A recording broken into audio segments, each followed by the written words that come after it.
Hello.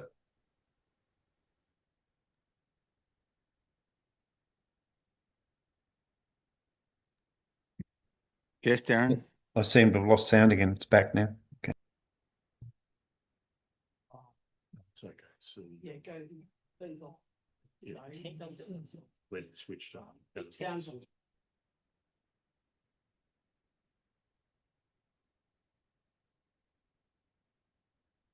Yeah, and that's something that we've reported finally gone.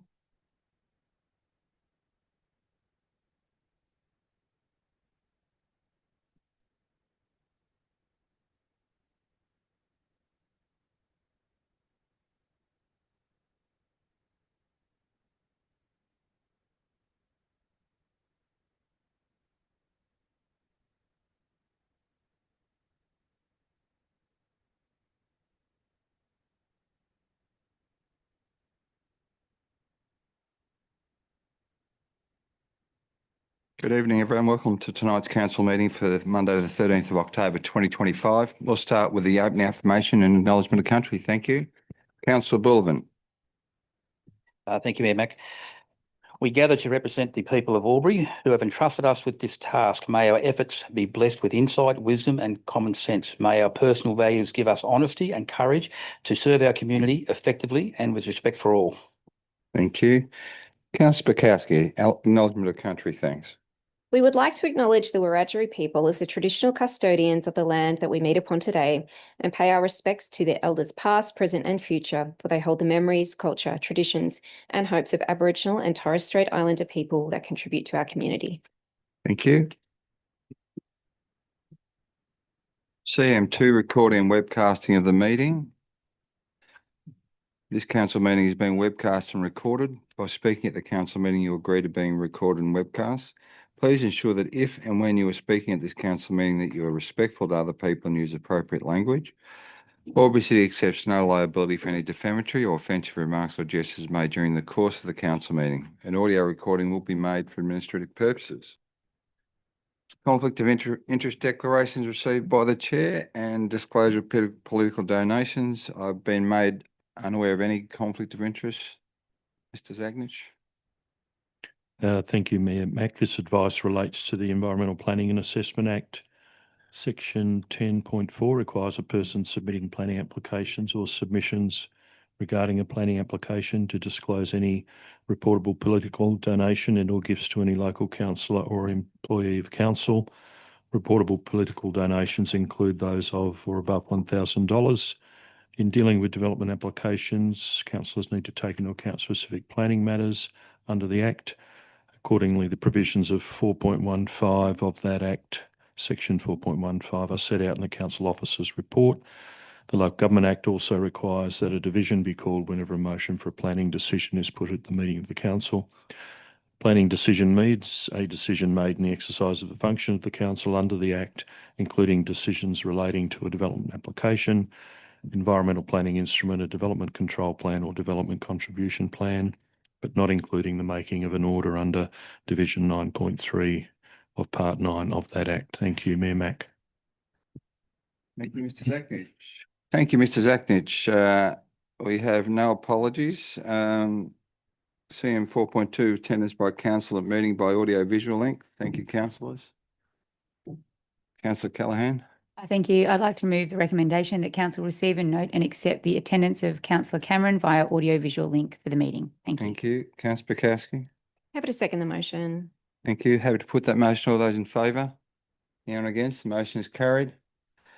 Thank you, councillors. Just before we go into the Merrill Minute, I just would like to welcome our new Deputy CEO to the chamber, Gail Evans-Barr, and welcome Gail. And she is observing tonight. She's got her training wheels on, but welcome, and it's great to see you fill the position, and good luck with the future. Thank you. Okay, we have no Merrill Minute. CM6 action plan 6.1 to 6.4. Thanks, councillors. Oh. Councillor Glacken. Thank you. Through you, excuse me, Mr. Mayor, to move the recommendation as a motion that the following action plans be received and noted. 1, action plans complete and for noting only. 2, actions awaiting responses from external parties. 3, actions in progress. And 4, long-term issues more than 3 months. Thank you. Thank you. Councillor Bukowski. Happy to second that, Mayor Mac. Thank you. Councillor Glacken, did you wish to open debate on that? Thank you. No. Okay, there appears to be no debate or questions. Happy to put the motion. All those in favour? Anyone against? The motion is carried. CM7, confirmation of minutes of the previous meeting held on Monday, the 22nd of September 2025 at 7:11 p.m. Councillor King. I move that the minutes of the council meeting held on Monday, the 22nd of September 2025 at 7:11 p.m. be confirmed. Thank you. Councillor Bullivant. Happy to second that, Mayor Mac. Thank you. Councillor King, did you wish to speak to that at all? No, thanks. There appears to be no questions or debate. Happy to put the motion. All those in favour? Anyone against? The motion is carried. We have no reports from community forums, no notices of rescission, no presentation of deputations. We're up to CM11, the minutes of committees and working parties. Thank you, councillors. The minutes of the Audit and Risk and Improvement Committee meeting held on the 12th of February 2025. Councillor Bukowski.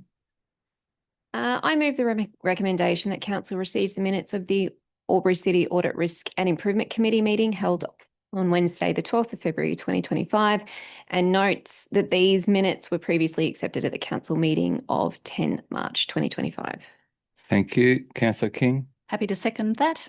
Thank you. Councillor Bukowski, do you wish to speak to that at all? No, thank you. No? No. Question from Councillor Hudson. Councillor Hudson. Thank you, Mayor Mac. Just the question is, why are we accepting them again if we've already done it? Good question. I was going to ask the same question, Councillor. Through you to the most relevant member of staff, please. Thanks, Mr. Mayor. Ms Stevens. Thank you for the question. And through you, Mayor Mac, there has been an administrative error as to why they've been presented at this council meeting tonight. We're not accepting them again. We're just noting that they've been previously endorsed because they do appear on the agenda. We need to deal with the item on the agenda. Thank you. Thank you. I'm happy to put the motion. All those in favour? Anyone against? The motion is carried. Thank you. We've got CM 11.2, the minutes of the Audit and Risk and Improvement Committee meeting held on the 14th of May 2025. Councillor Bukowski. I move the recommendation that council receives, notes and accepts the minutes of the Albury City Audit Risk and Improvement Committee meeting held on Wednesday, 14 May 2025. Thank you. Councillor King. Happy to second the motion. Thank you. Councillor Bukowski, do you wish to speak to that at all? No, thank you. Thank you. There's a question. Councillor Callaghan. Thank you to the most relevant staff member. Just have a question in regards to the data breach and privacy.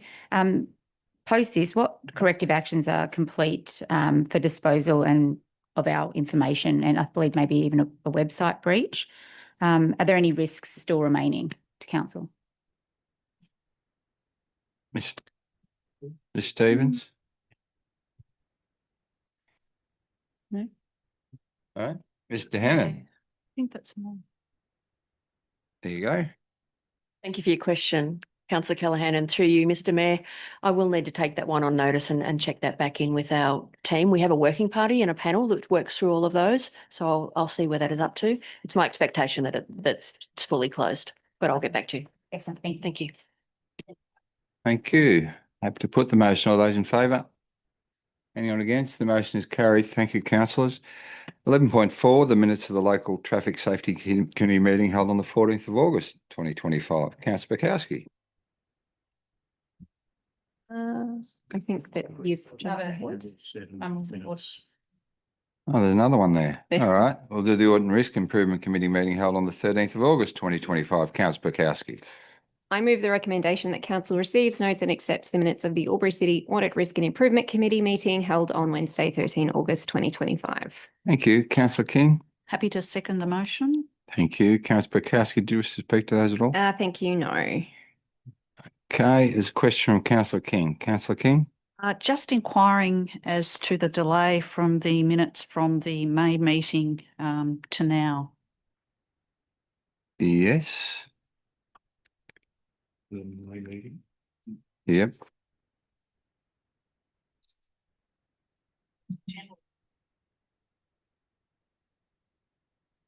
They've been delayed because they haven't been placed on the agenda. So simply, I think, Councillor King. No reason other than that. So we'll make sure the minutes are presented in a more timely fashion in the future. Thank you. Thank you, Mr. Zachnich. Happy to put that motion. All those in favour? Anyone against? The motion is carried.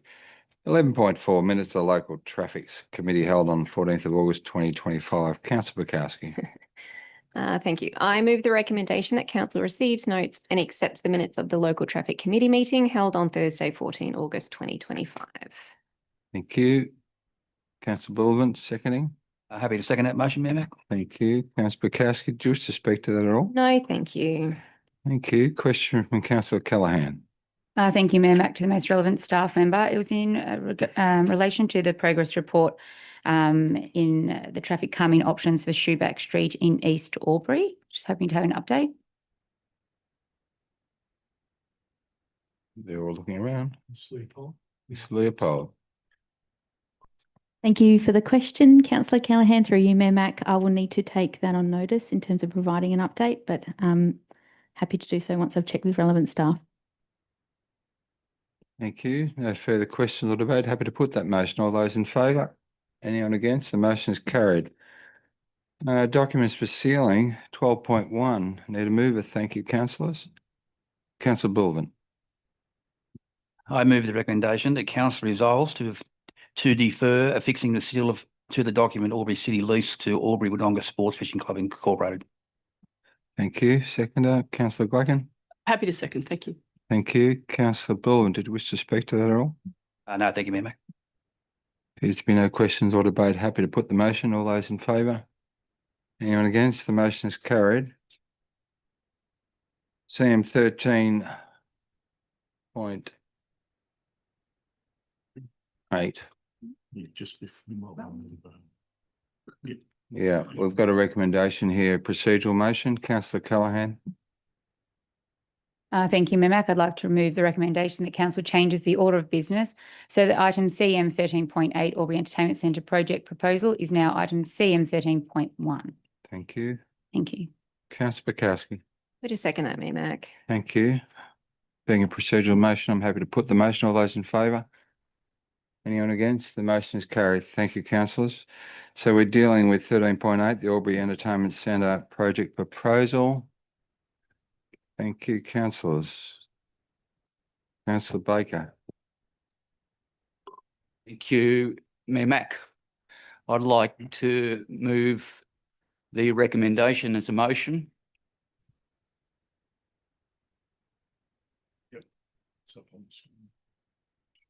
That council endorse progression to public tender for the construction of the Albury Entertainment Centre Convention Wing redevelopment.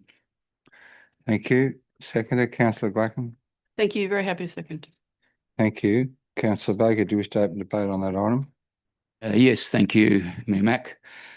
I've written some notes and bear with me if it's a bit klutzy because I'm not one to use AI. So we'll see how I go.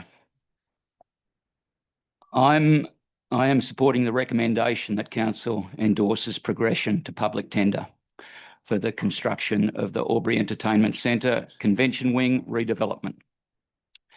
The current Albury Entertainment Centre redevelopment was first investigated in 2015 and 16. In September 18, council endorsed the following. A, endorse option 2C as the preferred design option for the future expansion of the Albury Entertainment Centre Convention Wing, and B, actively pursue state and federal government funding. In June 2020, Peddlethorpe Melbourne were awarded the tender for site investigation, final concept design, preliminary design and development application. Since then, the project has, through advocacy and hard work, been able to secure a massive $25 million in state and federal grant funding.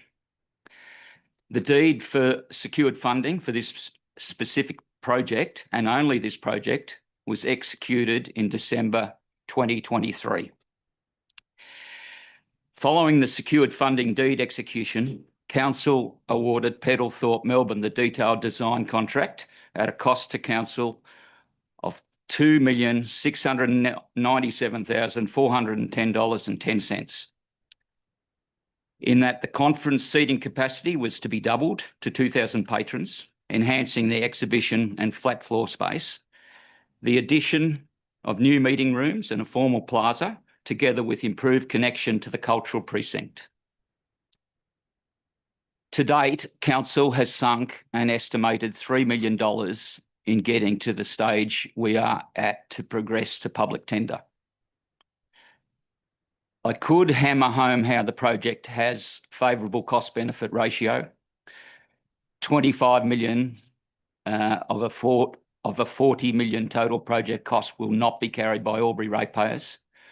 That the entertainment centre will be a cost-positive project in that it will operate at a profit.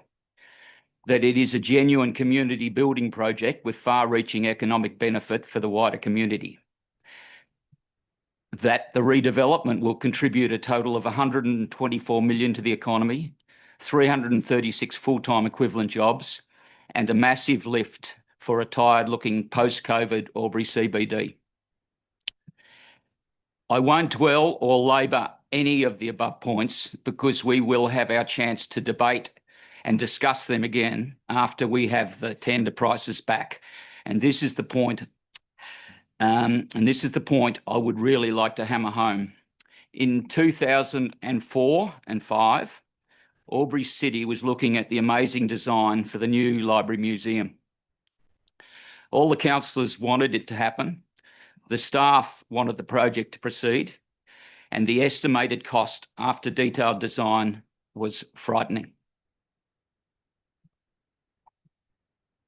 What happened next was a revelation, and why you always should go to tender when you reach the critical juncture we have now reached. The completed pricing tender documents arrived in the lockbox. Back in the day, I don't know if we still do that, but there was a lockbox outside. And there was one absolutely standout qualitative and quantitative response. It was from a really respected major Albury builder who just was going to make sure that they won this major Albury defining project. And the price was considerably below council's estimation.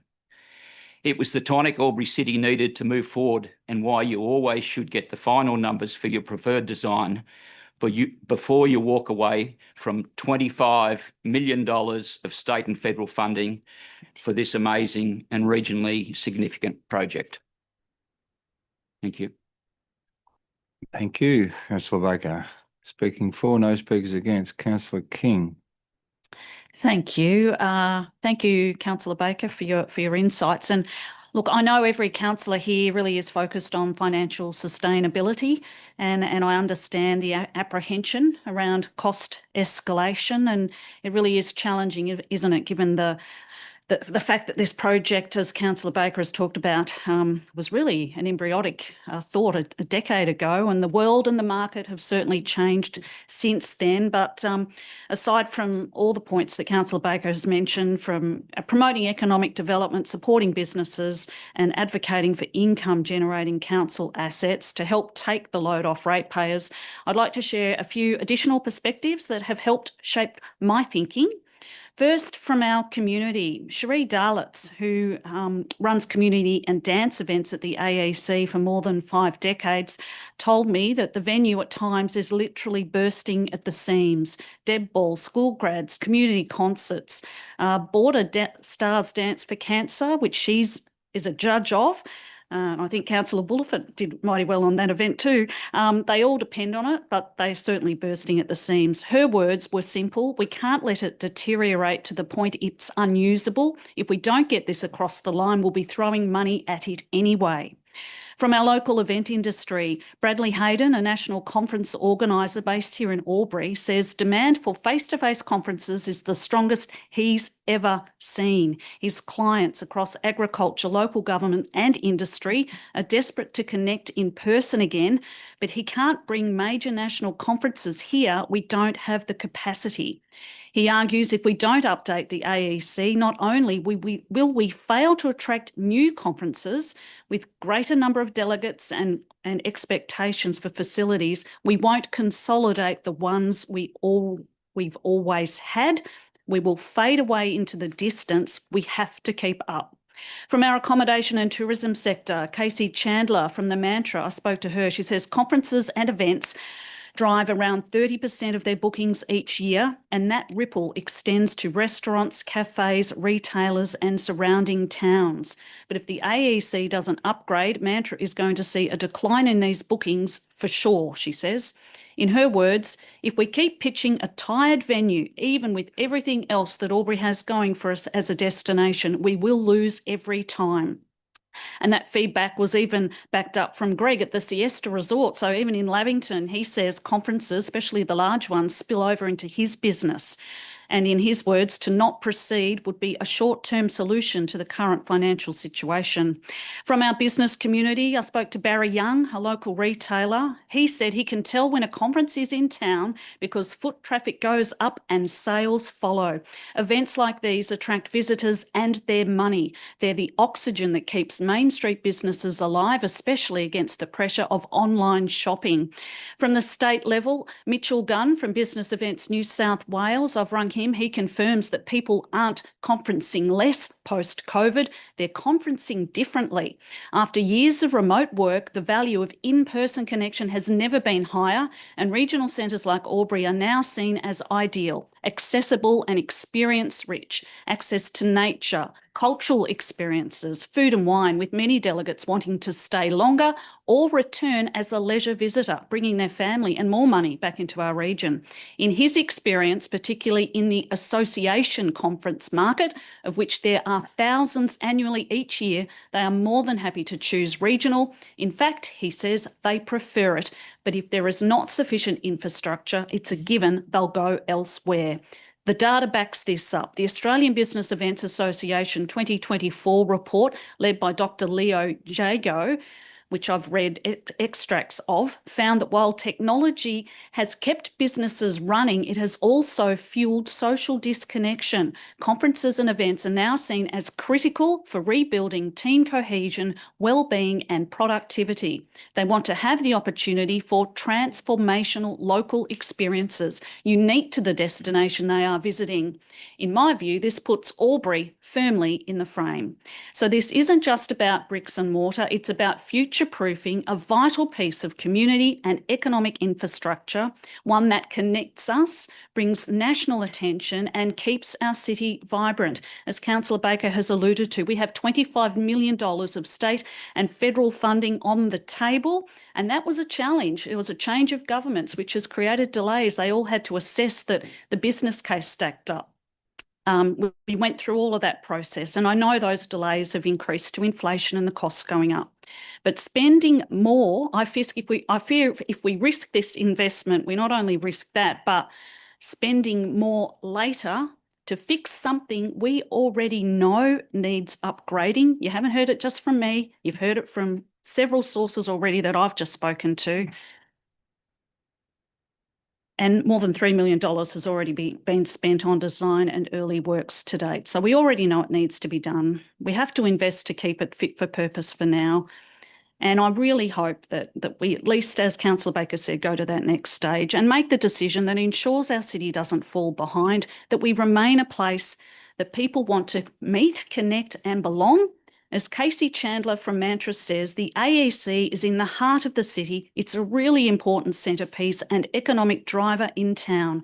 A redevelopment will have to be done eventually, and what will the cost be then? So, councillors, I seek your support in supporting Councillor Baker's motion as put forward tonight. Thank you, Councillor King. Question from Councillor Bukowski. Thank you, Mayor Mac. Through you to the most relevant member of staff. Just in relation to the state and federal grant funding, what are the legalities regarding when it must be spent by? Mr. Glass.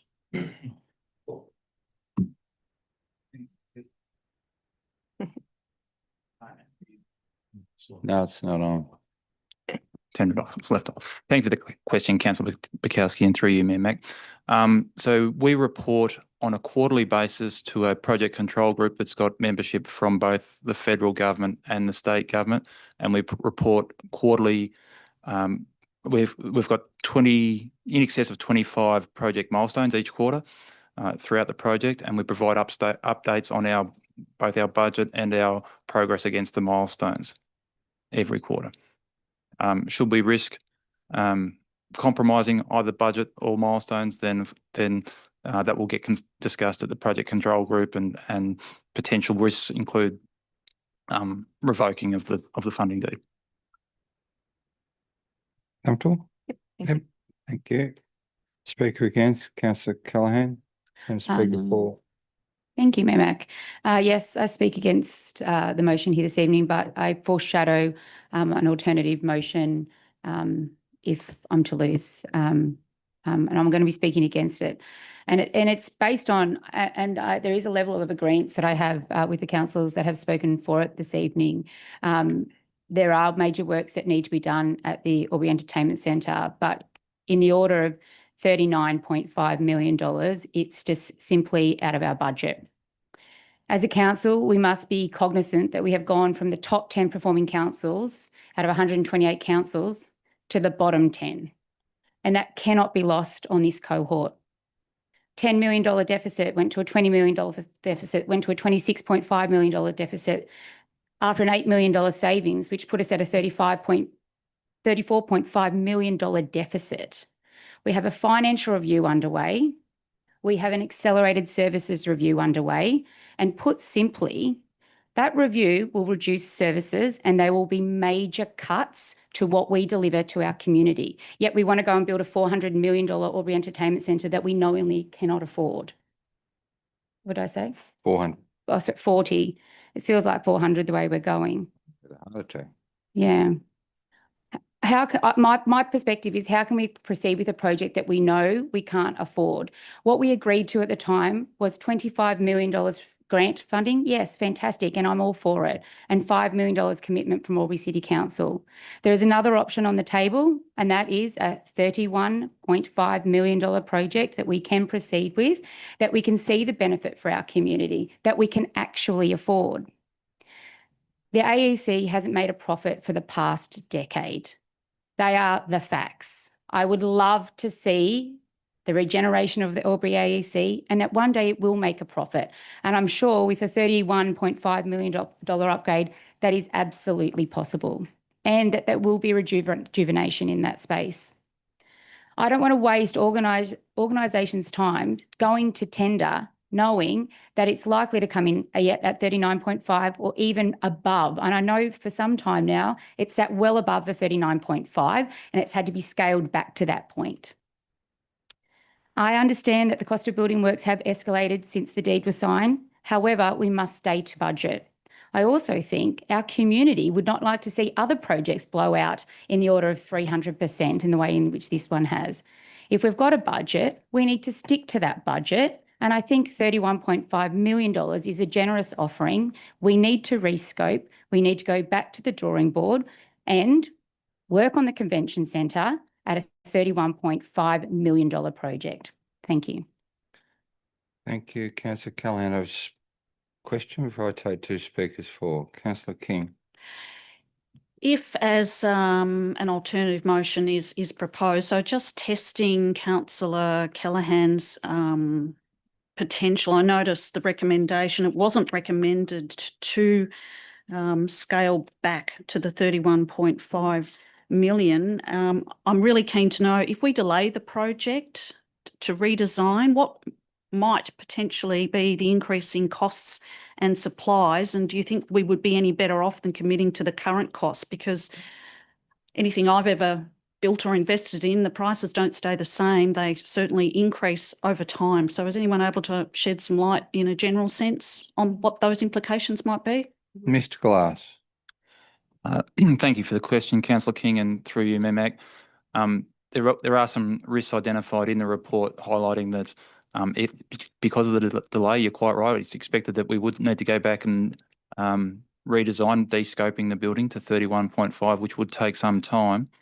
And during that time period, you're quite right, there could be some cost escalations during that period, as well as requirement for renegotiating the funding deed because of the potential change to the scope of the project in terms of the area and the functionality that is in the deed, that's referenced in the deed.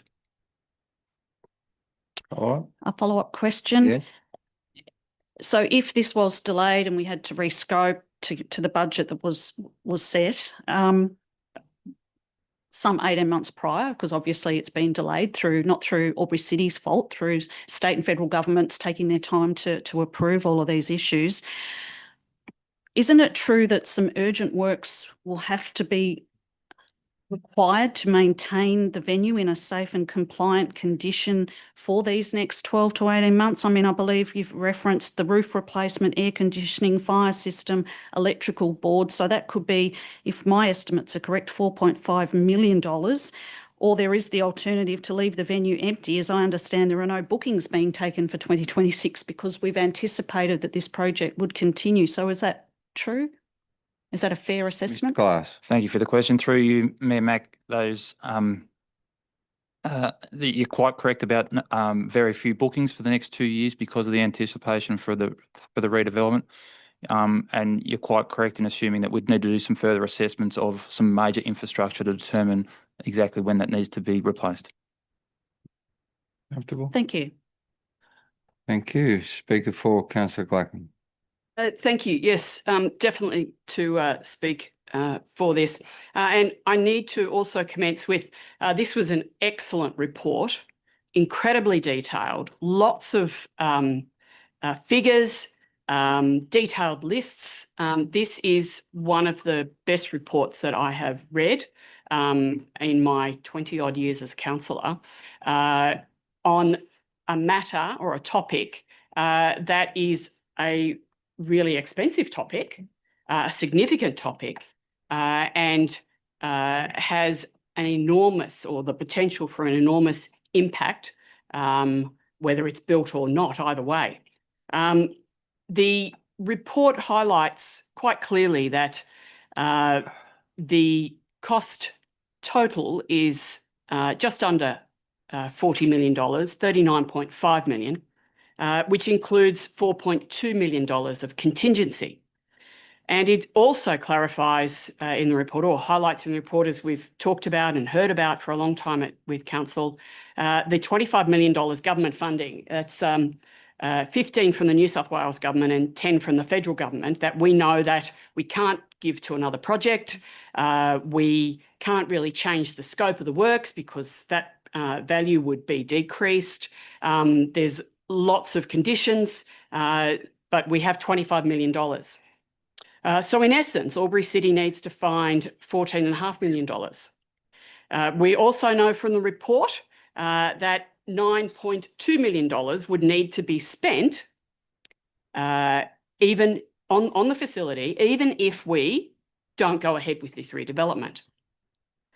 So if we needed to spend 9.2 on maintenance, and we know that our pay or our funding into this project is $14.5 million, then I take it that we really need to find $5.5 million more than we would do if we said, no, we don't want to do the renovation, we're just going to do the maintenance.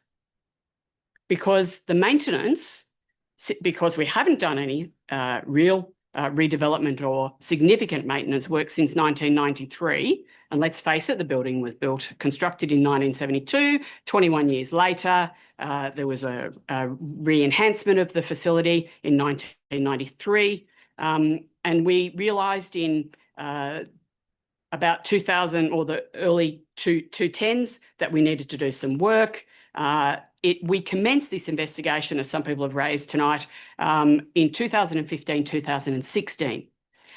In that time, or since then, the staff have kept the wheels on. They've kept the AEC rolling forward, and they have enabled that facility to continue to be utilised by our community, international acts, national acts, conferences. But the time has come where we need to do something. We either spend that $9.2 million on that critical maintenance work, or we may as well close the doors. We really need to spend something, whether it's 9.2 or $14.5 million. So from my perspective, $5.5 million more That is a no-brainer. We really need to do something. Now, I'd just like to raise a couple of points that Councillor Callaghan raised in her debate discussion against this report tonight. One of the quotes that Councillor Callaghan said was that the budget for this has blown out by 300%. Now, I'm not really sure how this budget can be said, or anyone can describe it as having blown out by 300% when we know that it's $39.5 million as a total budget. We know that 4.2 of that is contingency. That's great. We also know that we need to find $14.5 million. Noting the 9.2, the fact we've got to find another $5.5 million, I still don't quite understand how we can have blown out by a figure of 300%. Doesn't quite compute. Another point raised by Councillor Callaghan was that the AEC hasn't made a profit in the I think it was quoted as the last decade. Yes, that's correct. Some of the facilities and services that we have as Albury City make money, but primarily a lot of what we provide, facilities and services, don't make money. That's our job. We're local government. There are lots of things that we do undertake in the hope that they will make money. And if we do this renovation, yes, costs a lot of money. Yes, we've got to find that $5.5 million more. But if we do this renovation, then this facility should really be able to make money. It's anticipated to make money. And let me assure you, the New South Wales and federal government would not have given us that combined $25 million if it wasn't going to make money. The business case is sound. If it wasn't, we wouldn't have got that money. I do believe that we should go ahead with this renovation, the significant renovation, not the what will be required, the 9.2 million. I believe we should find that extra $5.5 million, and in the knowledge that this facility will be so much better, not just for Albury City Council, but for our community and for our region. We all know that, and has been explained from some of the communications that Councillor King has received. We all know that what happens in that facility has a knock-on effect to so many areas within our community. We also know that having facilities and services like that encourage people to want to come and live in our community. I do support us progressing this matter again to the next point, going out and asking for tenders. Thank you very much. Thank you, Councillor Black. And another speaker for Councillor Hudson. You have a question? Thank you, Mayor Mac. Through you to the most relevant member of staff. If we were to delay or decide not to go ahead with this proposal, the staff have identified the 9.2 million in sort of remediation, necessary remediation works. My question is, if we were to choose option 2 in the report, which is to de-scope the project back to the 31.5, and obviously acknowledging that that would necessitate a redesign and that therefore there'd be a delay. And if we make an assumption that it would be, as Councillor King suggested, on the order of 12 to 18 months, what items out of that 9.2 million actually would be required within that period? Mr. Glass. Thank you for the question, Councillor Hudson, and through you, Mayor Mac. We've done some high-level assessments of equipment and critical equipment, and the assets team, and together with our projects team, have identified that during 25, 26, and 26, 27, sort of that time period that you're talking about, some of the key items that would need replacing include the HVAC or the air conditioning system, the roofs. There was some further leakage in last month during that rainfall that we had last month, which identified additional leaks in the roof. Fire and safety compliance matters, so the fireboard, it needs immediate attention. What else have we got? Our kitchen facility needs some urgent attention for compliance purposes as well. So, but yeah, in terms of major items, HVAC, the roof, and the fire compliance board in that short term. Oh, happy? Yes, please, Paul. Just follow-up question. Do you have an idea roughly of the cost? Yeah. Rough cost is 3.5 million. So it's approximately $3 million worth of infrastructure. We'd obviously need to go and do some further design work. We're making an estimate there in total in the order of 3.5 million in the next 12 to 18 months. Thank you. Question from Councillor Cameron.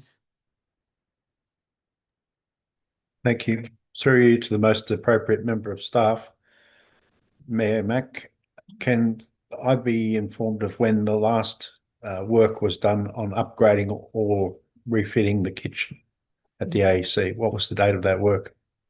Mr. Glass. Thank you for the question, Councillor Cameron. I'll have to take that question on notice to get back to you in terms of when the kitchen was last upgraded. Well, through you, Mayor Mack, that's disappointing that information is not available tonight when we're making a very serious decision like this. It is my understanding that it was done within the last 8 to 10 years. Yes, Councillor Cameron, I have some recollection that it was refurbed in the last 10 years, so I'm not sure. I can't respond to that. Mr. Zackness, do you have a response at all? My sorry. You're getting re-elected. My recollection, sorry, is similar to yours, but we can confirm that with a date. Mr. Through you, Mayor Mack. Mars in the room. Sorry, Mr. Mars here. He might need to. He might be able to provide a response. Stand by, Councillor Cameron. Brendan Marr, yes. Thank you. There's been no major upgrade of the kitchen since the last refurbishment, 95, 96. That's done. So the only upgrades have been the ovens, which were beyond use, and urgent replacements. Actually, at the time, there was no budget, but it was an emergency fund to replace the ovens and the dishwashers. So that's the only equipment and any major upgrade in the last 10, 15 years. Thank you. Comfortable, Councillor Cameron? Yes. Question from Councillor King. If that's possible, while Mr. Marr is present, I'm just wondering, are there any compliance issues through you in relation to the kitchen? Are there things there that are really essential that need to be? Not as far as the equipment. Our ovens and cookware dishwashers are still sufficient and will be repurposed if the development goes ahead. We do have some issues with the floor. It's the original floor from when it was first built, and it's had several patchworks done over the years. And then there's some compliance around safety and probably more hygiene regarding all the flashbacks behind all the sinks as well. There's a few trip hazards at the moment coming out into the servery and entrance, going in and out of the kitchen to serve the meals in the banquet hall. Thank you. Could I just say as well, while the kitchen is operational, and we can get by, but the actual bar is beyond use at the moment. And a recent investigation and report was basically saying that it needs a total refurbishment at the moment, probably to the tune of about $120,000. Thank you. Thank you. Question from Councillor Baker. Thank you. Councillor Baker. Sorry. Thank you, Oh, Mayor Mack. yeah. A question through you to the most relevant staff member. What is the normal lifespan for an industrial kitchen? I would imagine they wouldn't go forever. Thank you, Councillor Baker, and through you, Mayor Mack. I'm probably not an expert at that, but given that I've been there 38 years coming up, we've had a couple of dishwashers replaced, and the original burners and ovens are still there. The burners work, but the ovens are actually well beyond their use by date. We've replaced the fryers, the deep fryers, a couple of times, but depends on the use. I would say a facility operating 7 days a week, serving up meals like a commercial club or something, would have to put a significant investment in probably every 10 years, roughly. Thank you. Question from Councillor Blacken this time. Thank you very much, and I do apologise for my mishearing. I note the answers through you, Mr. Mayor. I note the answers were based around the kitchen. However, my understanding is the previous or earlier answers by another member of staff also indicated some areas that are critical in so much as the HVAC or example HVAC and the electrical board, etc. Can that be confirmed that they're as critical and health and safety wise as the kitchen, etc., please? No problems, And then I Mr. Glass. have another question. Thank you. Thank you, Councillor Blacken, through you, Councillor Mack. Yes, the roof is currently in extremely poor condition. It's got a lot of rust through it. 2 weeks ago, we had a false alarm that the fire brigade attended because of the rain going into the fire detectors. I haven't got a cost of what those repairs are at the moment, but I do know it costs us $1,800 for the fire brigade to come out for a false alarm. We also know that the current fire system, the sensors cannot be replaced, so they're being retrofitted at the moment. That's over the banquet hall, and as earlier mentioned, with all the recent rain, since we replaced the ceiling, there's numerous watermarks and stained plaster tiles currently. And the box office a couple of weeks ago had some ceiling tiles collapse through the rust on the roof over the box office. Yeah, happy with that one. Can I ask another Yeah. question too, please? I just want to clarify that they were safety issues as well. My other question through you, Mr. Mayor, is I noticed in the report reference to a procurement procedure, GC12 for tendering for contracts. Can that be explained a little bit more? I do understand a little bit about conforming and alternative tenders, and the staff have indicated in the report that they believe that may provide some savings or opportunities for council. Can that be explained a little bit more, please? Mr. Glass. Yeah, thank you for the question, Councillor Blacken, and through you, Mayor Mack. So this relates to the processes, the procedures, if you like, around procurement, and there is standardised procedure, if you like, but there is scope to negotiate with as council sees fit, with a tenderer through the process. It's probably the high level. I'm sorry, I haven't got more detail on that to give you at the moment. I'm a bit confused. Yeah. Is that the preliminary tender you're talking about in terms of the costing process prior to going to full tender, Mr. Glass? Maybe one of the contracts people. No. Yeah, I'll just. Mr. Zachnich. Yeah, just to clarify, thanks for the question. So the process, what Mr. Glass is referring to is the process that council could resolve to undertake after the tenders are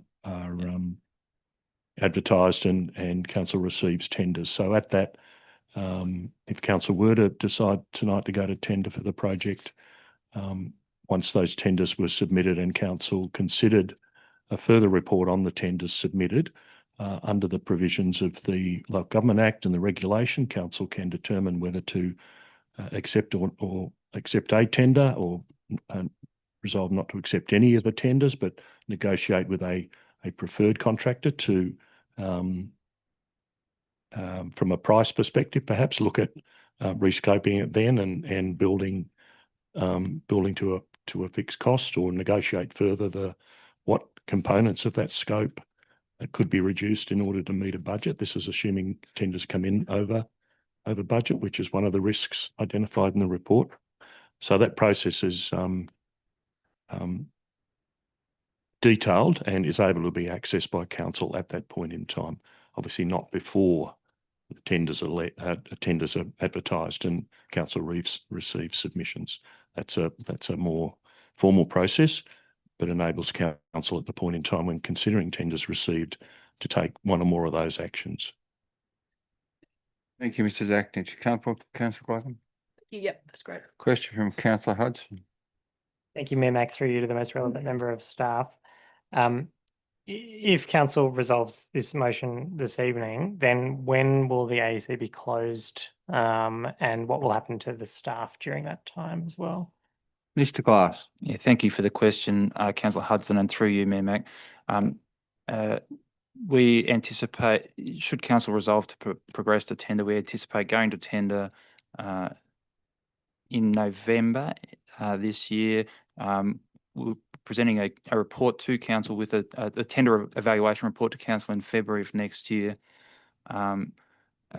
awarding and securing the site from March, April onwards next year. It's a 27-month construction timeframe, which takes it through to May 2028 for the convention wing to be under construction. Obviously, the theatre continues to operate during that time period. Over the last few years, we have been preparing for this. We have had 3 contract roles that support the operations of the convention wing, and we continue to work with those staff, and their contracts at the moment conclude at the end of this year. Hello? Yes, thank you. I'm just sort of trying to tease out the logic of the remediation work. So if between now and, sorry, did you say March is when it would start? So with some of the remediation work sounds like it's quite critical as far as safety goes, like the fire control board and those kinds of items. Does that not need to happen between now and March anyway then, if we were to continue to operate the facility? We could, thank you for the question through you. The fire control board is new news. It's only, as Mr. Ma mentioned, it's only happened in the last couple of weeks. We've been made aware of that. Our teams are assessing the risk associated with that at the moment, and also obviously continue to assess the risk associated with rain, but it's a risk-based approach. Okay. Follow up again? You follow up? Yeah, thank you. I suppose my question is around whether we, if we resolve this recommendation in the negative and went for option 2, which would be to de-scope the project, we're already planning for it to be closed for a period anyway. If we were to choose option 2 and de-scope it, then would that work actually be necessary to do if we were already planning for it to be closed and contracts are already winding up? Mr. Glass. Thank you for the question, and you're quite right. So if we were to de-scope the work and then continue to take short-term bookings during that period while we go through the design phase, you're absolutely right. There would be an assessment that's required to determine, obviously from a safety and compliance perspective, what works need to be done immediately, and what effectively emergency works would need to be done immediately to extend the life of the banquet hall through that design period. Comfortable? Just another follow-up. So, but we were already planning essentially for it to be closed between March of 26 and May of 2028. So as far as council's, the financial implications of having the delay for the de-scoping, obviously it would presumably push the project back somewhat past May 2028, but we're already planning on having it closed in that time. And if we weren't required to do the majority of the $9.2 million of the remediation work, then it seems like, I suppose I'm asking your opinion, the financial impact, it's not that we're suggesting of spending $9.2 million versus 14.5 million, or 6.5 if we were to descope down to the 31.5. It wouldn't be 9.2 plus 6.5, I guess, is my question. Sorry, I've gone about that in a roundabout way. I'm happy to rephrase if that would make it easier. Yeah, I'm I think confused. if we're, and I appreciate everyone's patience with this, if we were to descope back so that our contribution is 6.5 million, I guess it's my contention that given that we've already planned for the closure, we wouldn't be spending 6.5 million plus 9.2 million to do the remediation work during the period that the descoping is occurring. Because if we were, then obviously 6.5 plus 9.2, it's more than 14.5. So obviously the answer becomes obvious. Yeah. But I guess I'm asking, would we be spending the whole 9.2 if we were to do that? Mr. Glass. Thank you for your question, and you're quite right, Councillor Hudson. If you're still to proceed with a redevelopment, then over the next 18 months, we would be doing some assessments, and I'd agree with you. I don't know that we'd spend the whole 9.2 in the 18-month period that you defer. I think it'd be, as I mentioned before, some of those elements I mentioned before. Clearly, fireboard upgrade will be one of the elements we focus on, plus consideration as to whether other elements would be required in that time period as well. Thank you. Thank you, Mr. Glass. Further questions? Councillor King. Just wanted to clarify, did you earlier estimate around that 4 million might be the cost for those? That's right. urgent So, projects? thank you. So if you add the HVAC, the roof, and the fireboard and fire compliance requirements, it was in that order. We would continue to do internal assessments as to whether, if you were descoping and you knew you were going to redevelop the facility. Sorry, just to clarify. Councillor Callaghan, you have a point of order? It was only moments ago, it was mentioned at 3.5. That's now we've escalated at 500,000 in the moment, 10 minutes. Mr. Glass. Thank you, Councillor Callaghan. You're right. It was estimated at 3.5 million. My apologies. Thank you. But yes, you're quite right. The assessment would need to be made on how much we would spend during that time period. And if you knew that you were going to progress with a redevelopment, then you obviously may not consider, you consider all options as to whether you'd keep the facility open during that 18-month period or whether you'd replace elements of it to accommodate some bookings during that period while the design work's progressing for a descoped facility. Thank you. Did you have a follow-up, Councillor King? No? Councillor Blacken, question? Yes, two, if I may, Mr. Mayor.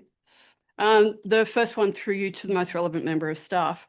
Can I, it's been answered earlier this evening, but I lost the area the answer was provided in. If we were to descale the project, then what happens to the $25 million? Mr. Glass. Yeah. So thank you for the question. There is risk. We would need to go back and renegotiate with both the federal government and the state government that there would be acceptable, that the descoping would be acceptable in terms of the requirements and obligations of the deed. And there is some risk around that for sure. Okay.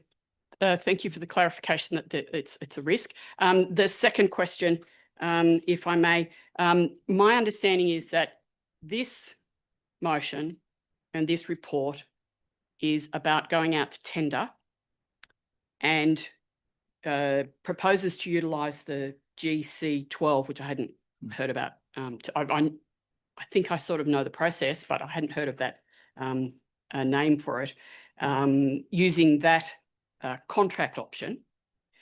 And my understanding is that once those tenders came back in, we could then at that stage determine if we wanted to descale based on the negotiations. Is that correct? Mr. Glass. Thank you, Councillor Blacken. That is correct. Thank you. Thank you, Mr. Glass. More questions, councillor Hudson. Thank you, Mayor Mac. Through you to the most relevant member of staff.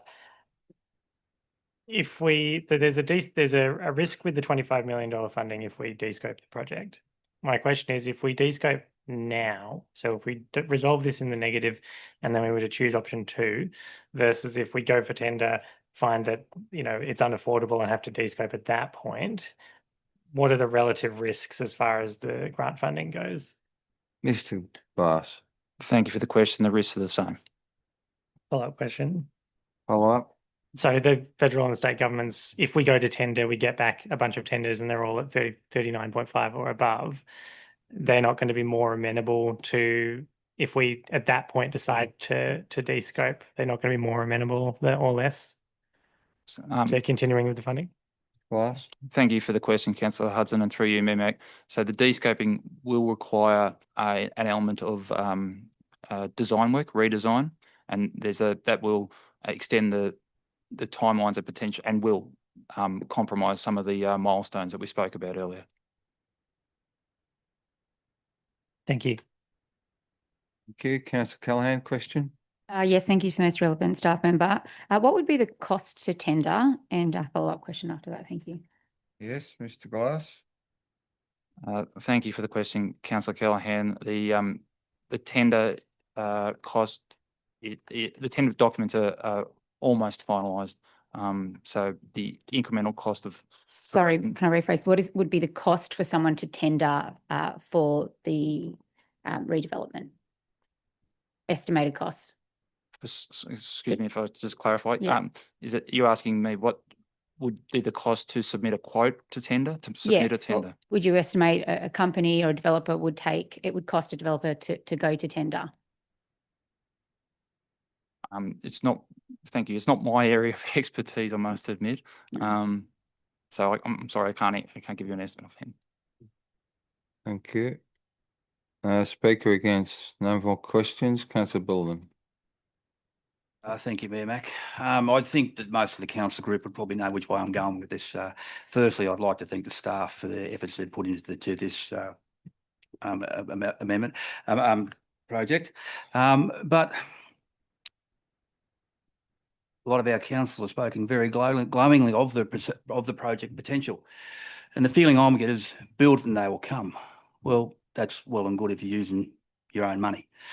I have a great concern about where we're going as a council, and I reiterate this every week. We've got a accelerated services plan going at the moment. We've got a financial review going on. So I have concerns. So when we did this project to start off with, it was at 36.3 million. Now it's at 39.5. So that's an extra $15 million that we, as a council, and our stakeholders in the city have got to find. So through you, Mayor Mac, can I ask a question to the relevant staff member whilst I'm speaking? You can. What's the question? If we've got to go and find another $15 million on our bottom line, it's probably more to Mr. Finlayson than you, Mr. Glass, probably. Mr. Finlayson, I've got a new CEO here. I know that. Mr. Finlayson.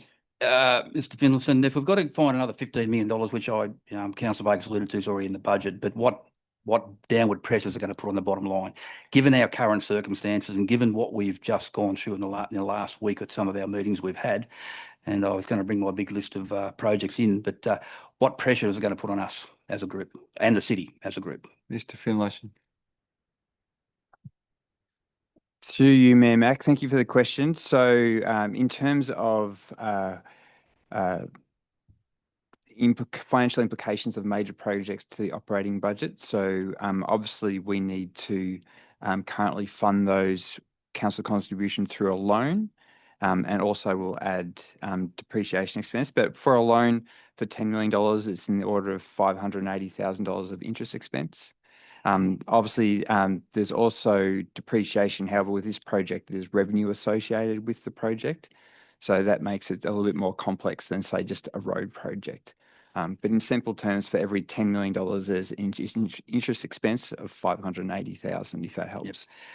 Thank you. As I was going to allude to, some of the figures that I've seen in the reports are based on assumptions that we are going. And at the end of the 4 years was 221 days a year that's going to be fully utilised, which is a lot of days. And I'd like to see some current data on that through Brendan at some stage about where we're at with that. The other thing that I've got a grave concern about is that our borrowing levels and our debt levels at the moment within the city are quite substantial. And we've been talking about this for a while. I would be really hesitant about going down an SRV road, and that's where we're probably going to be heading, I think, because if we keep going down this road, we're spending more than we're getting. It is a big concern to me, and I get the project, I get intergenerational debt and all that sort of stuff. I'm all over that, but at this particular moment in time, I have a real concern with this particular project because it's just the circumstances have changed. When we started to do it originally, it was at 31.6. It's gone now. It's 39.5.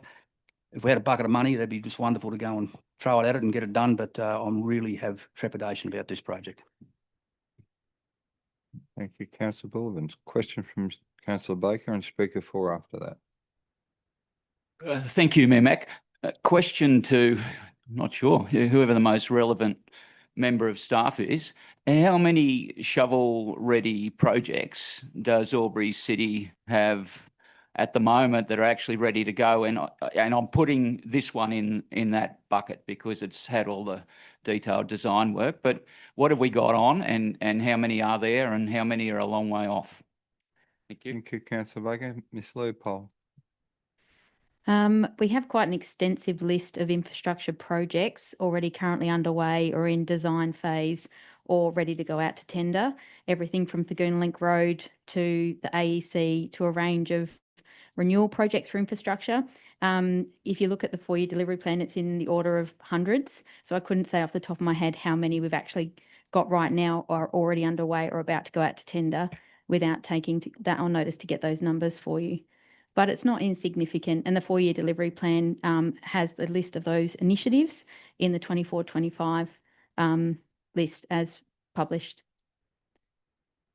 Follow up. Follow up, please, Mayor Mac. Yeah, it's more a question about what is ready. So capital projects, the discretionary ones, what have we got that's ready to go that AEC could compete with?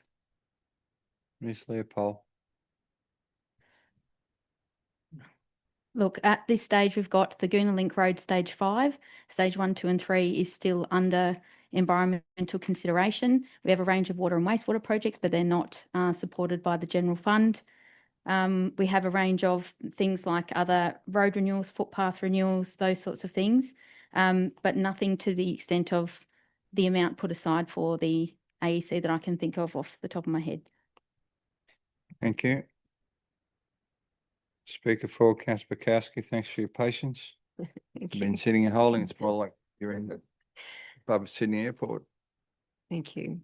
Whilst I recognise the intention of staff in progressing this proposal and the potential long-term economic benefits identified in the report, I do remain cautious given our broader financial position. As councillors, I do believe we have a duty to ensure that every major capital project is considered in light of our fiscal health, and at present, as previously discussed at length, we are managing a deficit significantly higher than what was previously forecast. So in that context, I do believe a measured and evidence-based approach is essential. And I think proceeding to tender to test the market and obtain more accurate costings will at least give us firm figures and enable an informed discussion in the future about whether or not the project is financially viable.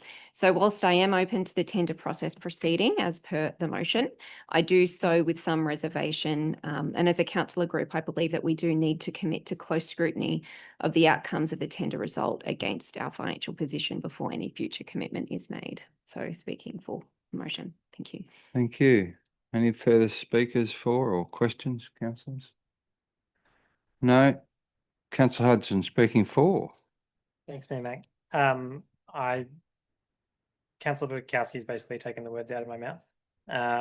This is obviously an incredibly important project. It's extremely complex. There's a lot of assumptions. We're working on assumptions that it will be cash flow positive eventually. We're also could easily make the same assumption that it won't be. We're working on an assumption that will be 39.5 million. It could easily be more than that. It could be less than that as well. And so the only way to ultimately make a decision that's not based on assumptions is to have data.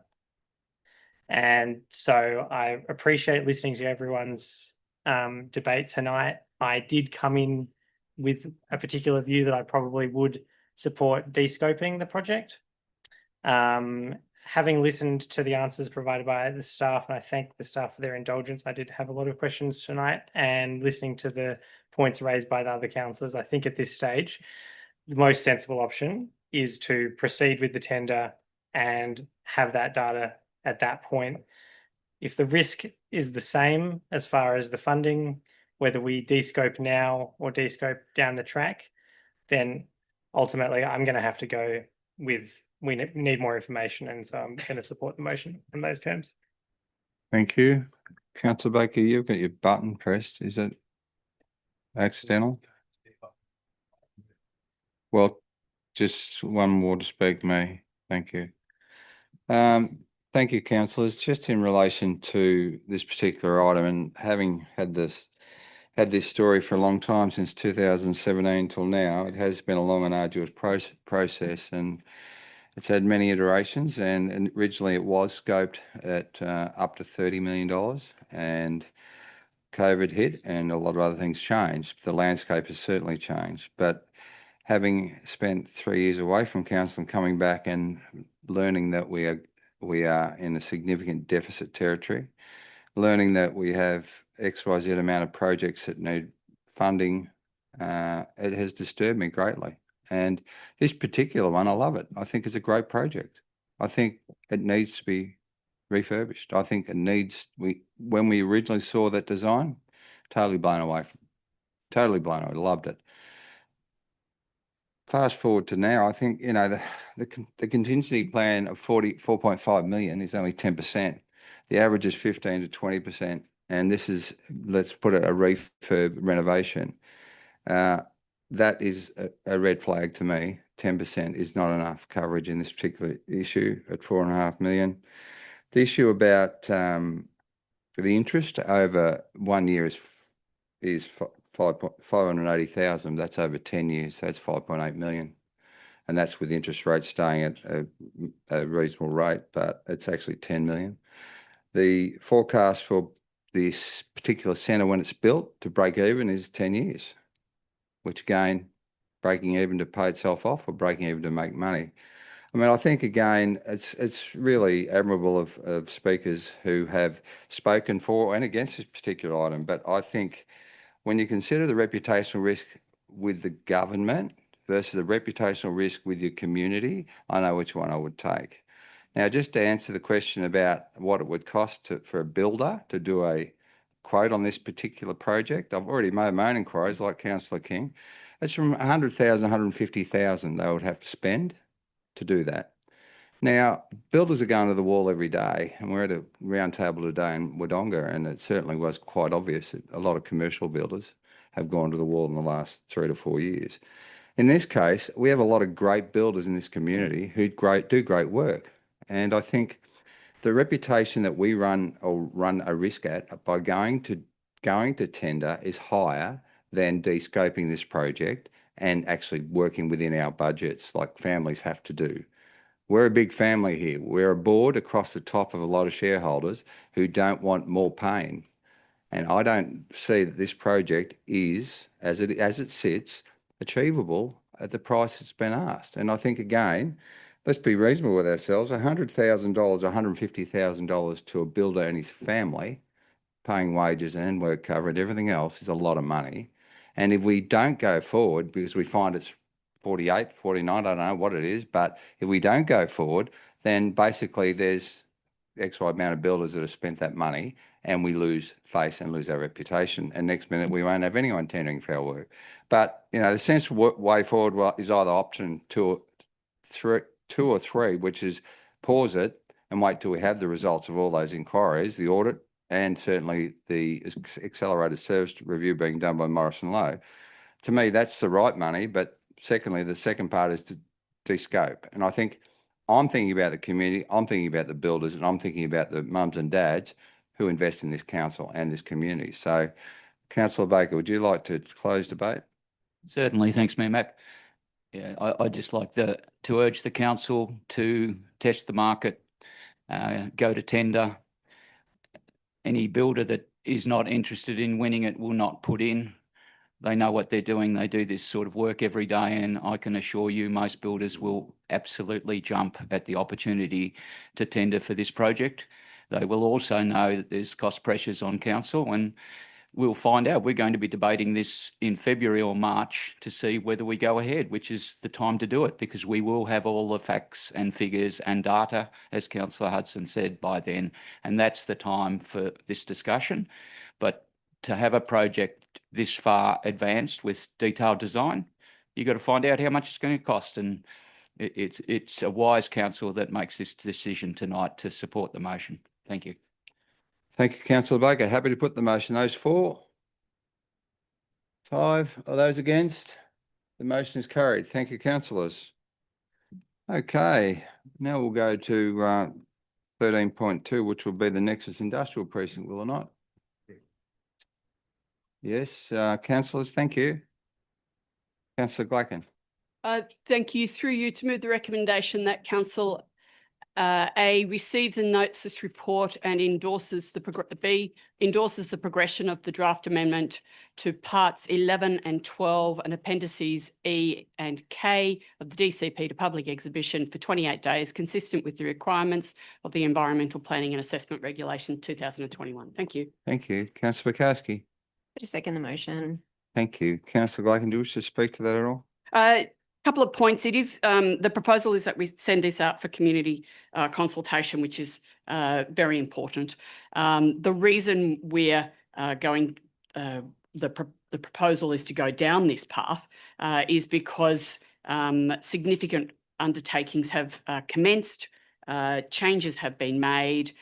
There's been a relationship with the New South Wales government to progress this area, and it was originally the Albury Industrial Hub Master Plan. That's now changed because of the progression and the growth and development to the relationship with the New South Wales Government to the Albury Regional Jobs Precinct Master Plan. And there are certain components within the LEP, DCP and Council's practices that we need to bring up to date to fit this new component in. So it's really an administrative process in so much as it will enable council to progress these areas further. Thank you.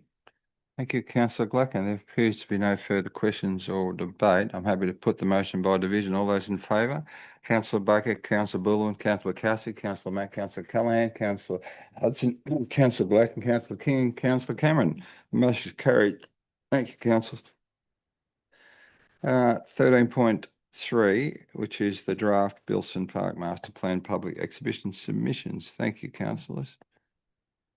Councillor Callaghan.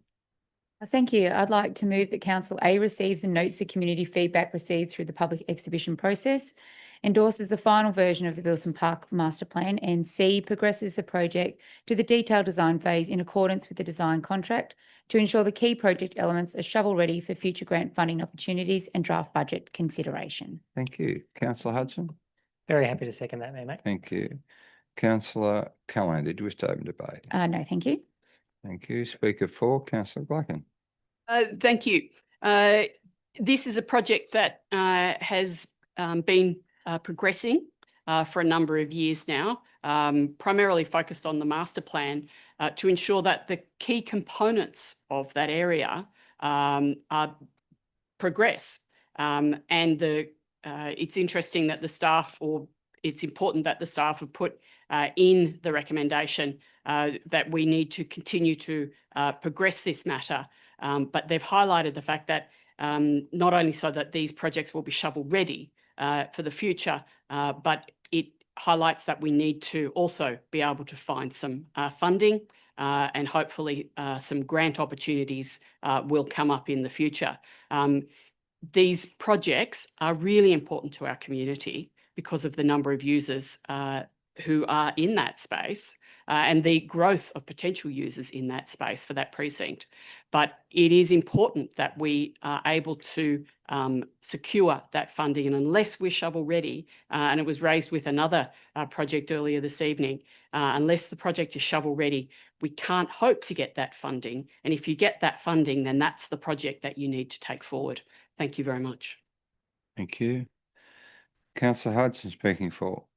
Thank you, Mayor Mac. I wanted to thank the staff for doing an excellent job. We had 98% positive response rate. I think that speaks to the quality of the work that the staff have done and have put forward in putting forward a master plan that the community has responded so positively to.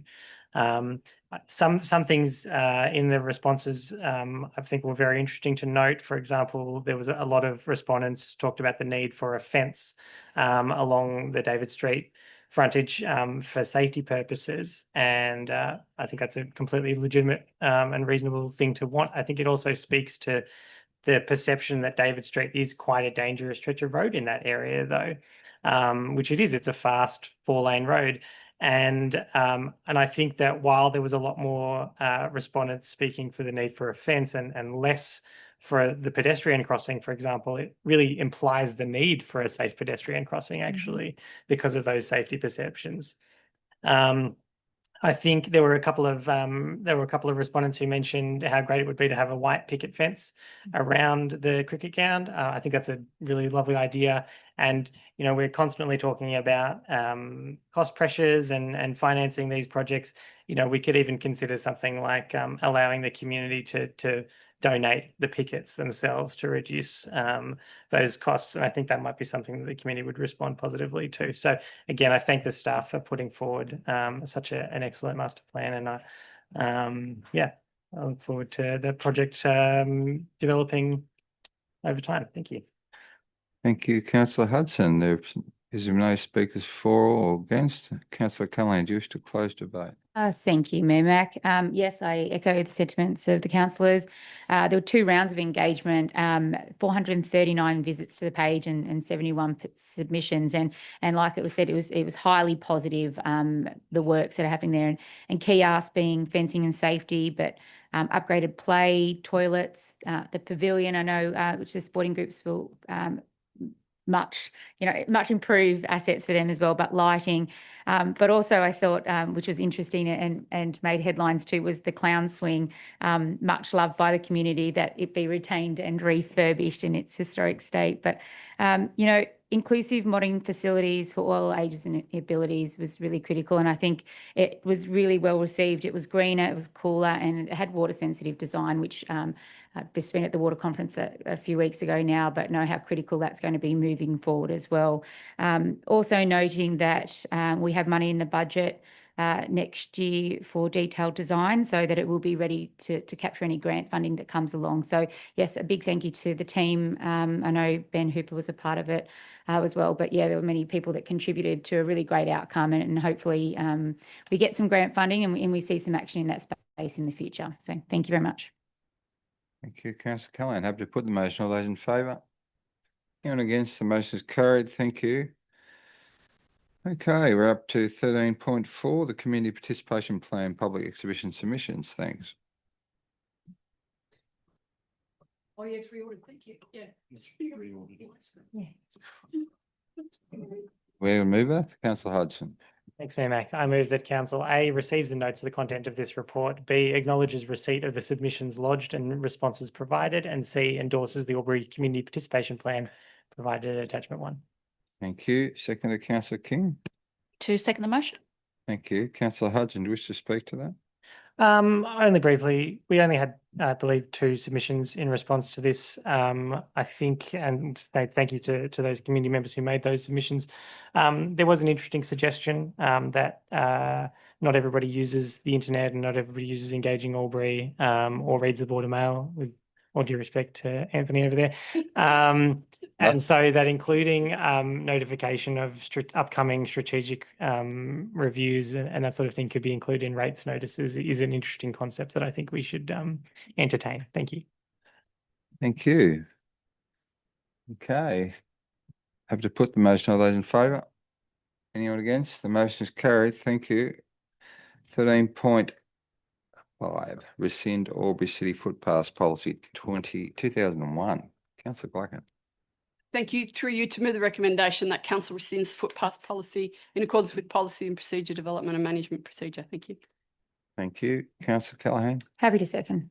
Thank you. Councillor Blacken, do you wish to speak to that? It's largely administrative. We had an older policy.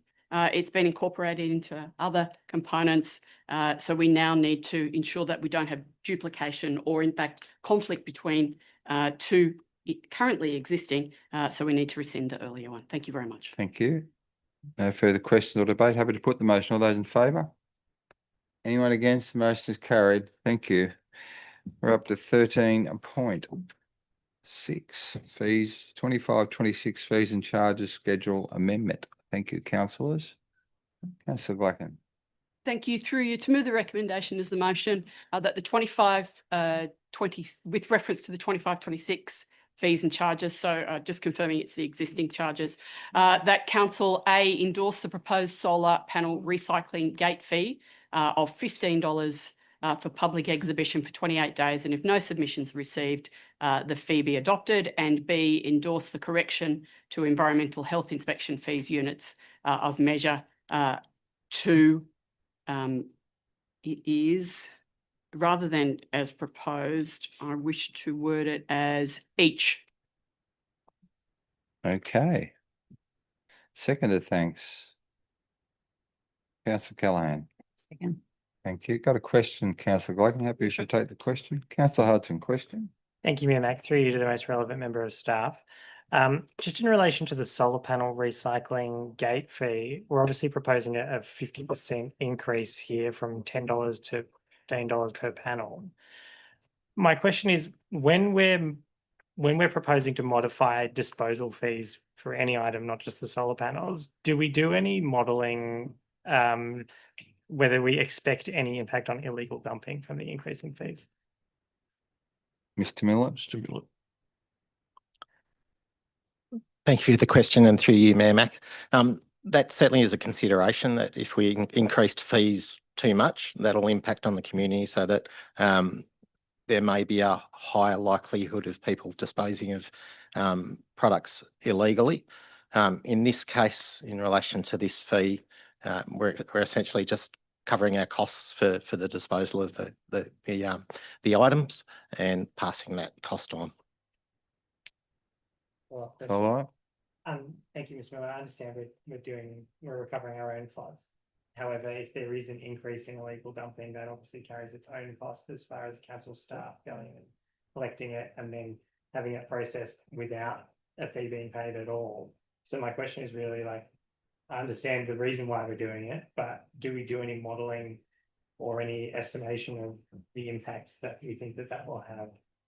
Because I understand it says, the report mentions that we're doing 300 plus panels per month, which would amount to about $36,000 in revenue presently, and that if we increase the 50%, then take it up to 54,000 roughly.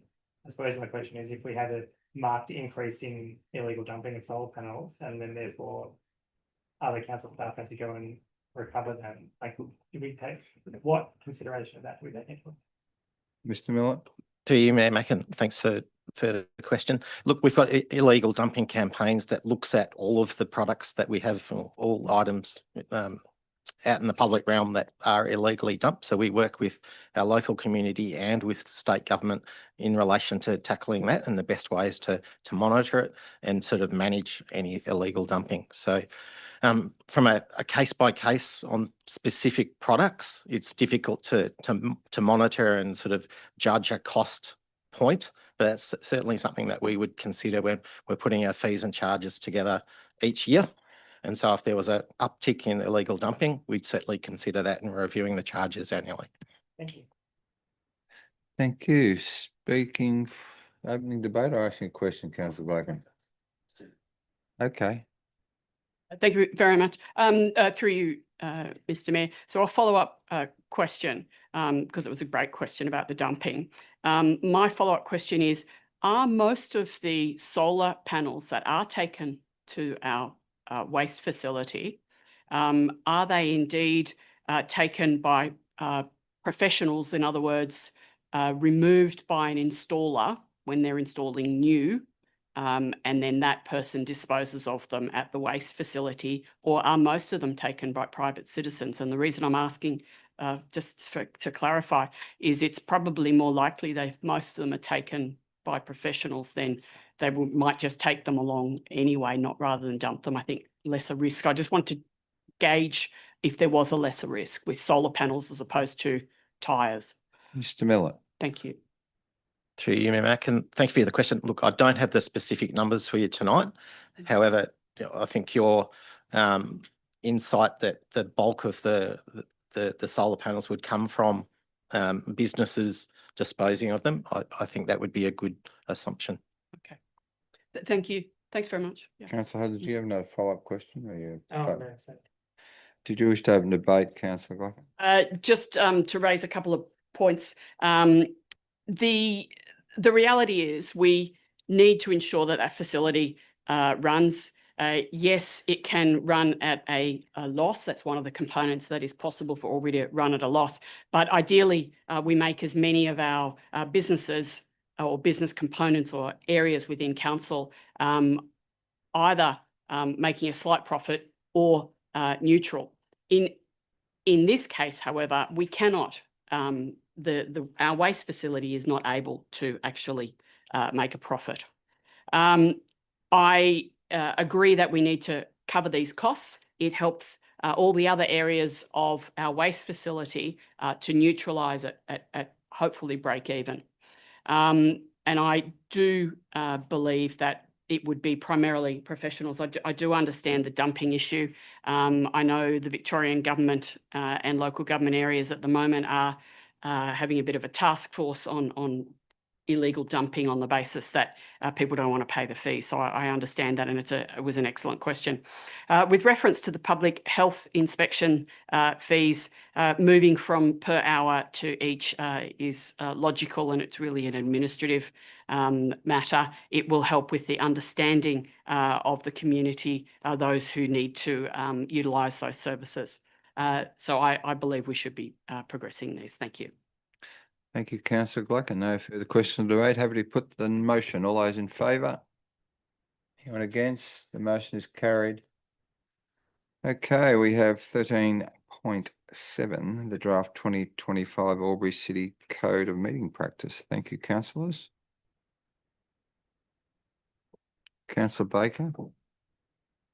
Just push question. I was waiting for someone to. Oh, okay. Councillor Bullivan. Thank you, Mayor Mac. I move the recommendation that council A, endorses the draft 2025 Albury City Code of Meeting Practice for public exhibition for 28 days, providing at least 42 days in which to comment, and B, if no submissions seeking amendments are received, the policy be adopted and the 2022 Albury City Code of Meeting Practice be rescinded. Thank you. Councillor Bukowski. Happy to second that. Thank you. Thank you. Councillor Bullen, I have two questions. Happy to take the questions. Yes, thank you. Councillor Baker, question. Thank you, Mayor Mac. I have read this report, but I really would like the clarification if I could. Is my understanding correct that there'll be only one council meeting per month in the new system? Ms Stevens? Thank you for the question, and through you, Mayor Mac. The draft does suggest that there will be one council meeting per month, so your understanding of your reading of the draft is correct. Follow up? This is a separate question, but same report, and that it will be frowned upon if someone is trying to come to the meeting virtually unless they've got a reasonable excuse. Is that also correct? Ms Evans. Thank you for that question. Your understanding again is correct. So the Office of Local Government, their Code of Meeting Practice does indicate that there are specific criteria as to when a councillor can attend a meeting by audio-visual link, and there are reasons such as being a carer, a responsible carer, and a couple of others, but those reasons are quite clear and included in the draft that's being presented to you in line with the mandatory condition. Comfortable? Question, councillor Hudson? Thank you, Mayor Mac. Just some clarity on the wording of the motion. We're endorsing it for public exhibition for 28 days, providing at least 42 days in which to comment. So can we just kind of get some clarity on what that For means sure. precisely? Ms Stevens. Thank you. So the 28 days relates to it being available and accessible by our public to view. We then close that period down. However, we do not respond until the 42 days has concluded, whereby we're providing our community more of an opportunity to think about process and then formulate any feedback back through to council for consideration. Okay, thank you. Mr Zachman. And just to add to Ms Stevens' response, it is a requirement under the code itself in the regulations, and has always been the provision that we put it on display for 28 days, but permit 42 days for submissions to be received. Yep. Thank you. Councillor Bulvin, do you wish to open debate? Thank you, Mayor Mac. As with all council practices, it's been instigated by the OLG. So we as not so much subservient councillors, but we are councils that follow procedural matters, and it's been implemented by them. And the pleasing thing for me is that, yes, it's one council meeting a month, but we'll probably have a couple of other committee type meetings of some sort, some along the line. But getting back to our line, the two cities, one community, coincidentally, if I did my calculations right, we might be able to attend a few Wodonga meetings from time to time because they fall on a different time now. So just another meeting that we can attend, Kevin. So, but for our council, it's just business as usual, I would suspect, and it's just adapting of some of the new regulations, standing when you speak to the council, you stand and things like that. So it's just part of the process now. You may able stand. If you're able. If you're able. Sorry, yes. Okay, thank you. Speaking for, councillor Glacken, no speakers against. Thank you. I'd really like to speak against this, but the reality is that it's there's virtually no option to speak against it, because the things that I really would like to speak against are components that have been foisted upon us by the New South Wales government. And so these are the things that I speak against. However, I understand that we do need to put it out for public exhibition, and I get that.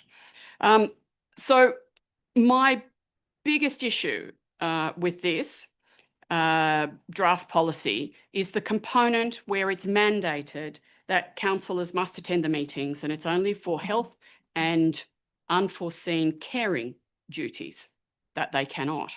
So the audio visual link opportunities will be drastically decreased.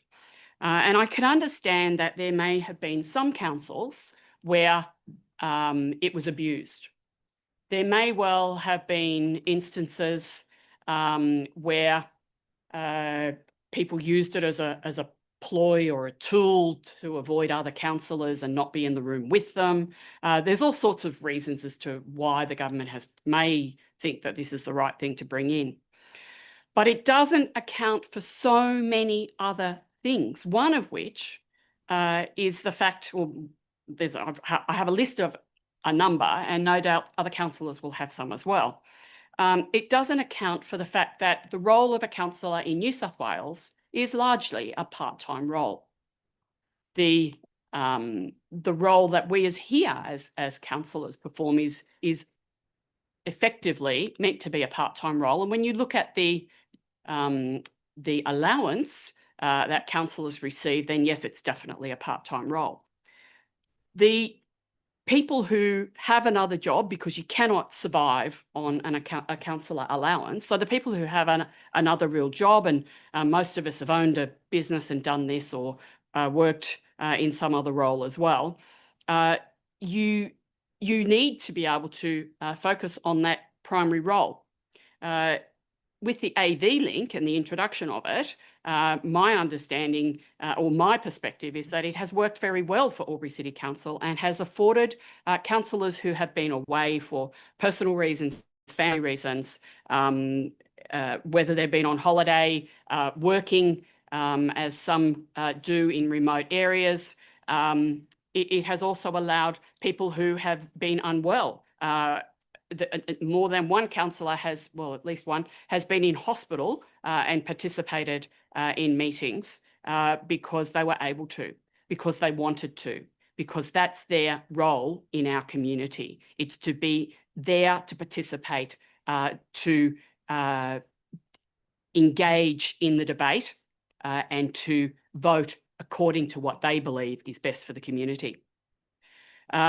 This foisted upon us across local government in New South Wales does not consider the even more rural and regional councils than us. There are councillors who, if they attend a council meeting, will need to drive more than a couple of hours to get to their council meeting. This does not account for that. This does not account for single parents working from home. It does not account for the single caregiver who, well, it does, but then it means that you would feel guilty for asking for the permission. There are so many things that this does not allow for. And I can well understand that if it made a council, a specific council, dysfunctional, then that council should deal with it and bring in their own rules. This should not have been mandated. This should have been a suggested option for councils in New South Wales to consider. And I, for one, would have supported Albury City Council continuing with the policy that we have run over a number of years now. It is much more fair. It enables greater participation, and from my personal perspective, has not been abused by anybody. So whilst I speak for, I do really think that this is a retrograde step. I do believe that it does not allow for equal. I think it's against equal opportunity for a number of reasons. And I also think it excludes people who work in some other positions, and it's not equitable because it does not allow for consideration for working from home, which has been approved by government agencies for all or primarily most other working roles. So I think it's disappointing. Thank you. Thank you, Councillor Gluckin. Well spoken. For or against? No further speakers for or against, and there's no questions. Councillor Boland, did you wish to speak to anything to do with Wodonga Council tonight, or did you wish to close the vote? No, I just making it just a thing about two cities, one community, Mayor Mac. It's something we work at, but we can close now if you like. Thank you. Happy to put the motion. All those in favour? Anyone against? The motion is carried. Thank you. We have 13.8, which is extension of Audit and Risk and Improvement Committee independent members. Councillor Bukowski. Thank you. I move the recommendation that council extend the appointment of Carolyn Rosetta Walsh and Chris Gillard as independent members of the Albury City Audit, Risk and Improvement Committee for an additional term of 2 years up to 31 December 2027. Thank you. Councillor Gluckin. Very happy to second. Councillor Bukowski, do you wish to speak to that at all? Just briefly, both Carolyn and Chris have brought an exceptional level of knowledge, insight and integrity to the committee's work. And over their time on the committee, they've consistently added depth and perspective to council decision-making and have also shown great understanding of both operational realities and strategic decision of direction of council. I personally think that we're in a better place as a council because of their contributions, and I believe it's both practical and prudent to retain their skills and experience for the next term. And I obviously wholeheartedly support their reappointment for a further 2 years. Thank you. Councillor King, speaking for, no speakers against. Yeah, just to back up what Councillor Bukowski said, I think there's a real need to have that continuity and having that long-term focus on improvement. So having a couple of those members to have their contract extended for an extra couple of years, there's that great history and knowledge there. And I think we're going through a very important phase in terms of a whole range of issues, not least improvement. So I think their contribution for these extra few years will certainly be a great addition to the Audit, Risk and Improvement Committee. Thank you. Councillor Bukowski, wish to close the debate? No, thank you. Thank you. Happy to put the motion. All those in favour? Anyone against? The motion is carried. And to my reckoning, that is, we have no officers' reports for noting. 7:15, we have no delegates reports for noting. 16, no notice of urgent business unless someone wishes to press their button right now. Forever hold your peace. Councillor Hudson, got urgent business. The 2025 Australian Native Bird of the Year competition is currently running, BirdLife Australia. The Regent Honeyeater is a critically endangered bird which does live in our area. There are so few of them left that the baby birds can't even learn their song because the adults aren't around to actually teach them. So it's pretty devastating. And they're currently coming last in the competition. It's on the Guardian website. I'd encourage everybody listening online to the live stream to vote in support of our local critically endangered Regent Honeyeater. Thank you. Thank you, Councillor Hudson. I've just got a picture of one. I do recognise them. Beautiful bird. Any other urgent business? No? Okay. No confidential matters. We're done at 7:44. Thank you, Councillor.